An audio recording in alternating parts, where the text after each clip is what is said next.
దేవునికి స్తోత్రం. Hallelujah. Praise the lord. ప్రభు పరిశుద్ధ నామమునకు మహిమ కలుగును గాక. క్రీస్తునందు ప్రియులారా, దేవుడు తన మహాకృపను బట్టి మనకు నూతన ఉదయ కాలంలో వేకువని లేచి ఆయన నామాన్ని స్తుతించగలిగే చక్కటి అవకాశం అందరికీ అనుగ్రహించారు. అందును బట్టి ఆయన పరిశుద్ధ గణనామానికి మహిమ కలుగును గాక. క్రీస్తునందు ప్రియులైన దైవజనులకు, స్నేహితులకు, విశ్వాసులకు, సహోదరులకు ఈ కార్యక్రమాన్ని వీక్షిస్తున్న ప్రియ బిడ్డలందరికీ నామములు శుభాలు తెలియజేస్తున్నాను. మీరంతా బాగున్నారు కదండి? చాలా సంతోషం. మీరంతా బాగున్నారని విని ఎంతగానో సంతోషిస్తూ ఆనందిస్తున్నాను, ప్రభుని కనపరుస్తున్నాను. రండి, ఏ దినము కూడా మిమ్మల్ని ప్రేమతో ఆహ్వానిస్తున్నాను. అనుదిన అభివృద్ధి ఉదయకాలపు ధ్యానాలు ఉన్నటువంటి ఈ ఆధ్యాత్మిక కార్యక్రమంలో నాతో పాటు భాగస్వాములై ప్రభును స్తుతించండి, వాక్యాన్ని ధ్యానించండి, దైవాశీర్వాదాలు పొందుకోండి. మీ దగ్గర బైబిల్స్ ఉన్నాయా? చదివి చూడండి. లేని పక్షాన చదివే మాట వినండి, గ్రహించి వాక్యదానంలో పాలుభాగస్వాములు కండి. నేటి దిన ధ్యాన వాక్యంగా యోబు గ్రంథము 23వ అధ్యాయము 10వ వచనం. నేను నడుచు మార్గము దేవునికి తెలియను, ఆయన నన్ను శోధించిన తరువాత నేను సువర్ణము వలె కనబడుదును. దేవుడు తన పరిశుద్ధ వాక్యాన్ని మన కొరకు దీవిస్తున్నాడు కాక. తనలోంచి కళ్ళు మూసుకుని ప్రార్థన చేద్దాం. ప్రేమ కలిగిన మా తండ్రి, గొప్ప దేవుడు, మీకు వందనాలు.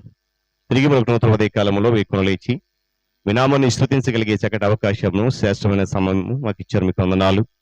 ఈ ఆధ్యాత్మిక కార్యక్రమంలో అనేక మందిని విడలు పాలిభాగస్తులే ఆత్మీయమైనటువంటి మేలు పొందుకుంటున్నారు. మరింతగా వారిని దీవించి నీ దాసును బలపరచని కార్యక్రమాన్ని ముందుకు నడిపించండి. యేసు నామమున అడుగుతున్నాను తండ్రి, ఆమేన్. చాలా సంతోషం ప్రియులారా. మరొకసారి దేవుని యొక్క వాక్యంలోకి మనం వెళ్ళిపోదామా? చదవబడినటువంటి వాక్య భాగంలో యోబు భక్తులు పలుకుతున్నటువంటి శ్రేష్టమైన మాటలు ఇది మనం ధ్యానం చేయబోతున్నాం. ప్రతి ఒక్క విశ్వాసి, ప్రతి క్రైస్తవుడు కూడా గ్రహించిన సత్యం ఏంటంటే, నేను నడిచేటువంటి మార్గము నా దేవునికి తెలుసు అనేటువంటి ఒక నిత్య సత్యాన్ని యోబు చెప్తున్నట్లుగా గంభీరమైనటువంటి ఆ సాక్ష్యము మనకు కూడా ఉండాలి. ఆ నిశ్చయత మనం కలిగి ఉండాలి. నేను నడిచే ప్రతి మార్గము దేవునికి తెలుసు, నేను వెళ్ళేటువంటి మార్గం, నేను నడిచే సమస్యను కూడా దేవునికి తెలిసినటువంటి ఒక నిశ్చయత యోబు భక్తుల వల్ల మనకు కూడా రావాలి. దేవునికి స్తోత్రం కలుగును గాక. అలా కొన్నిసార్లు మనము దేవుని మాట వినలేనంతగా తిరిగిలేనటువంటి పనులు మునిగిపోతూ ఉంటాం. తర్వాత విందాములే అంటే అంత తిరిగిలేని పని. అందుకే తన వైపు మన దృష్టిని మరల్చుకోవడానికి, ఆయన మాటలు మనం వినడానికి, ఆయన మాటలు విని ఆ మాటలను మన యొక్క హృదయంలో ఆహ్వానించడానికే కొన్నిసార్లు ఆయన మన కష్టాలు పంపుతూ ఉంటాడట. కష్టాలు పంపినప్పుడు ఆ కష్టాల గుండా నడవడానికి మనం బలవంతం చేపడతాం. వెళ్ళనంటే కుదరదు, వెళ్ళాలి, శ్రమల గుండా ప్రయాణించాలి. కొత్త ఆత్మీయ పాఠాలు నేర్చుకోవడానికి, కొత్త ఆత్మీయ సత్యాలు నేర్చుకోవడానికి శ్రమల గుండా ప్రయాణం అనేది తప్పనిసరి. ఏమని కొన్ని చేతైన అనుభవాల గుండా కూడా ప్రభు మనల్ని నడిపిస్తారు.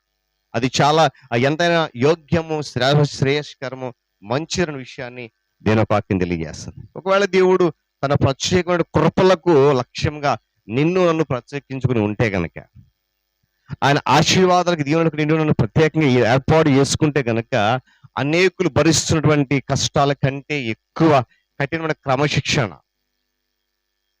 కఠినమైనటువంటి అధిక శ్రమతో ఆయన నిన్ను ఏం చేస్తాడు సార్, ఘనపరుస్తున్నటువంటి విషయాన్ని మనం ఆశించవచ్చు, ఆలోచించవచ్చు. దేవుని స్తోత్రం కలుగును గాక. సాతాను చేత ఏమండి గోధుమలు జల్లించబడడానికి సిద్ధంగా ఉన్నటువంటి ఆ దేవుని చేత అనుమతి పేతురు చెప్పిన మాటలు, చక్కటి మాటలు ఉన్నాయి అక్కడ. కడవరి కాలమందు బలపరచడానికి సిద్ధంగా ఉన్నటువంటి రక్షణ మీకు కలిగినట్లు విశ్వాసము ద్వారా ఇప్పుడు మీరు కాపాడబడుచున్నారంట. దేవుని స్తోత్రం చెప్పిన గట్టిగా హల్లెలూయా. ఏమండి విశ్వాసము అగ్ని వంటి శ్రమల చేత పరీక్షించబడినటువంటి విశ్వాసము నమ్మశక్యం కాదండి. విశ్వాసం అనేది పరీక్షించబడాలి. శ్రమల గుండా, కష్టాల గుండా, శోధనల గుండా, నష్టాల గుండా వెళ్ళి పరీక్షకు గురైతేనే అది నిజమైనటువంటి విశ్వాసం. దేవుని స్తోత్రం కలుగును గాక. వరదలై పారేటువంటి నదులు ఏమండి మండే కొలిమిని కూడా మనం సాగిపోవడానికి ఇష్టపడాలి, సాగిపోవాలి. ఎందుకో తెలుసా, జలములను మనల్ని ముంచివేయలేవు, జలములు మనలను ముంచివేయలేవు, అగ్ని మనలను కాల్చివేయలేదు. కారణం తెలుసా, పరిస్థితులకు అతీతుడైన దేవుడు వాటన్నింటిని కూడా ఆయన స్వాధీనం అందించుకొని మనలను తన చేతి కింద దాచి భద్రంగా నడిపిస్తున్నాడు. హల్లెలూయా. గట్టిగా చెప్పండి హల్లెలూయా. నేలలో నడిచినా, ఏమని జలములు వెళ్ళి నడిచినా, అగ్నిలో నడిచిన వాళ్ళు మనం ముట్టలేవు, ఏమీ చేయలేవు. చూడండి, శద్రకు, మేషకు, అబేద్నెగోలు అగ్నిగుండాలు పడవేశారు. ఏమండి అక్కడ వారి తల వెంట్రుకలు ఒక్కటైనా కూడా కాలిపోలేదు. కారణం ఆ అగ్ని అంతటిని కూడా దేవుడు తన స్వాధీనం అందిస్తున్నాడు. హల్లెలూయా. గట్టిగా చెప్పాలి హల్లెలూయా. ఏమండి ఒక్క క్షణం మనం విడిపడినా కూడా గొప్ప దేవుడు కనికరముతో ఆయన తన రొమ్ములను మనల్ని ఏం చేస్తాడంట, హత్తుకుంటాడు. అంత గొప్ప దేవుడు ఆయన. అందుకే యోబు అన్నాడు, నేను నడుచు మార్గం అని తెలుసు. ఎలాంటి పరిస్థితులు కూడా వెళ్తున్నా, అన్ని పరిస్థితుల్లో ఆయన నన్ను కాపుదల చేస్తాడు. నేను కష్టపడినా, శ్రమ పడినా, దుఃఖముతో ఉన్నా, వేధించినా, రోధించినా కూడా ఆయన తన రొమ్మున నన్ను హత్తుకుంటాడు. హల్లెలూయా! ఎంత గొప్ప సాక్ష్యం అండి. దేవుడు నా మరి ఆలకించడని, సహాయం కలిగిన పిలుపు వినడని కొన్నిసార్లు మనం భావిస్తాం.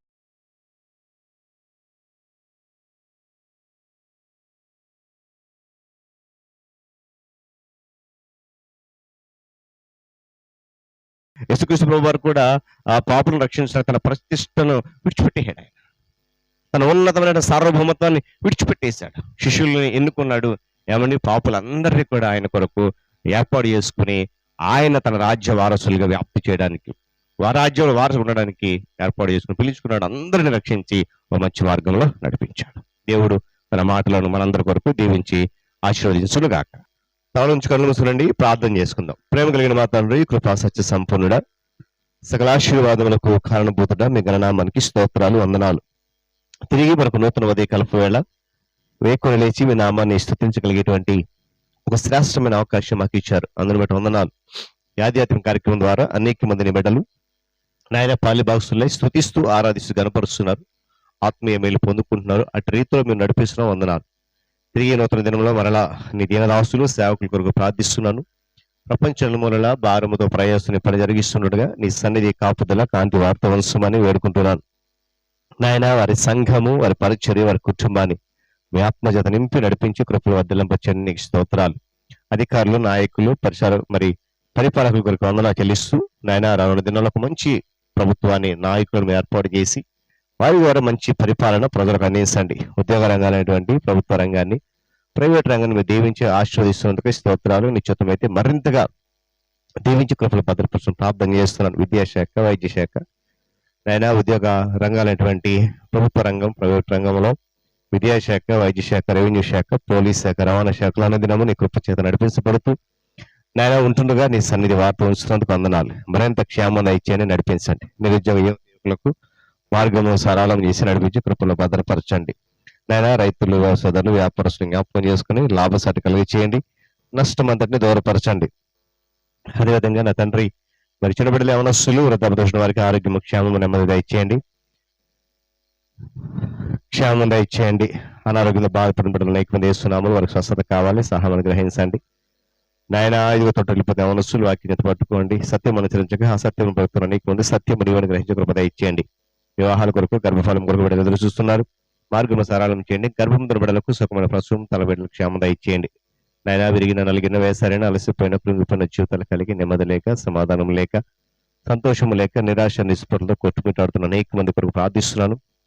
నాయన వారు మరి నెమ్మది లేక, సమాధానం లేక, సంతోషం లేక, మానసికంగా నలిగిపోయి, కృంగిపోయి, చితికిపోయిన జీవితాలు కలిగి నాయన మానసిక వేదన, అలజడి దుఃఖంలో ఉన్నారు, వారందరినీ విడిపించండి. శ్రమలు, సమస్యలు, ఇరుకుల ఇబ్బందుల నుండి, కష్టాల నుండి, ఆర్థికంగా, మానసికంగా, శారీరక ఇబ్బందుల నుండి, కన్నీరు దుఃఖం వేద నుండి నామూలు మరి విడుదల కలిగి చేయమని వేడుకుంటున్నాను. మరి ఏదైనా ప్రయాణం కొరకు వందనా చెల్లిస్తూ నాయన నీ దీనదాసులు ఎక్కడికి వెళ్ళిపోతున్నట్టు ప్రయాణం క్షేమంగా ఇచ్చేయండి. రైతులు, వ్యవసాయాలు, వ్యాపారస్తులు ఆయనకుల పనిపాట్లకు, ఆయనకుల కూలి పనులకు, ఆయా శాఖలలో ఉద్యోగ బాధ్యతలు నిర్వర్తించడానికి, బంధువుల గృహాలు, స్నేహితుల గృహాలు, శుభకార్యాలు, రకరకాల విహారయాత్రలు, ఇంకా ప్రతి ప్రయాణంలో ప్రతి వాహనాన్ని మీ స్వాధీనం ఉంచుకుని కృపల భద్రపరచడం వేడుకుంటున్నాను. నాయన నూతనంగా జన్మదినం జరుపుకున్న బిడ్డలు ఇచ్చిన దయాగ్రేడను దీవించి ఆస్వాదించండి, కృపలు భద్రపరచండి. వివాహ దినం జరుపుకున్న బిడ్డలు వరదాంపు జీవితంలో ఆశీర్వాదాలు కుమరించండి, మెండుగా దయచేయండి. అది పితరులను జ్ఞాపకం చేసుకున్నారన్న ఆదరణ ఓదర్పు దయచేయండి. ఈ దినమంతా రేఖలు దాచి కృపలో భద్రపరిచి క్షేమం దయచేసి మహిమ కొనపండి. యేసు నామమున ప్రార్థన అడుగుతున్నాను తండ్రి, ఆమేన్. త్రియేక దేవుని దీవెన, ఆయన సన్నిధి కాపుదల సదాకాలం మనందరికీ తోడైన నడిపించును గాక. ఆమేన్.